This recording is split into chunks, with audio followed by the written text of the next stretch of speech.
भगवान गौतम बुद्ध की प्रेरक कहानी। बहुत समय पहले की बात है। एक गांव में धर्म उपदेश देने के लिए लगे हुए शिविर में भगवान गौतम बुद्ध पहुंचे। गांव के लोग अपनी अपनी समस्याएं लेकर उनके पास जाते और उनसे समाधान प्राप्त कर नई ऊर्जा के साथ वापस लौटते। गांव के बाहर एक गरीब राह में बैठा बुद्ध के पास आते जाते लोगों को निहारता रहता। उसने क्या देखा? दुखी चेहरा लिए भारी कदमों से लोग भगवान गौतम बुद्ध के शिविर में जाते और नई ऊर्जा के साथ चेहरे पर खुशी व आनंद लिए वापस लौटते। गरीब ने सोचा, क्यों न मैं भी भगवान के पास अपनी समस्या लेकर जाऊं।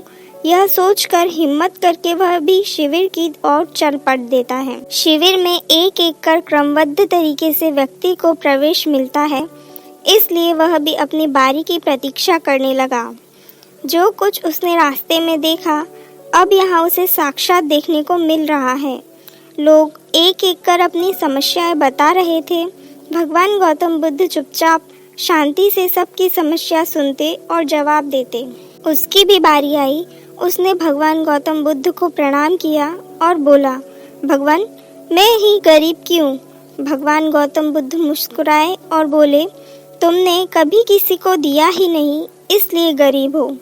इस पर वह आश्चर्य से भगवान गौतम बुद्ध को मुंह ताकने लगा और बोला, भगवान, मेरे पास कुछ देने के लिए है ही नहीं।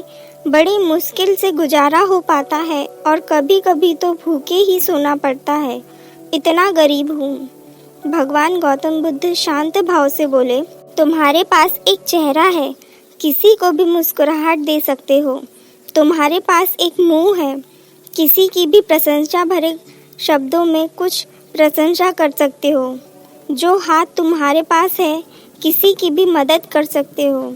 दरअसल जिसके पास ये तीन चीजें हैं, वह भला कैसे गरीब हो सकता है? गरीबी का भाव मन में होता है। मन से यह भ्रम निकाल दो, लोगों को देते जाओ, गरीबी अपने आप ही दूर हो जाएगी। यह बातें सुनकर उस गरीब का चेहरा दमक उठा। उसे अपने हर प्रश्न का उत्तर मिल चुका था। अब उसके मन से गरीबी का भाव दूर हो गया। इस शिक्षा को जीवन में उतार कर ही कुछ ही दिनों में उसका जीवन भी खुशियों से भर गया। धन्यवाद। आपको यह स्टोरी पसंद आई हो तो वीडियो को लाइक, शेयर और चैनल को सब्सक्राइब कीजिएगा। धन्यवाद।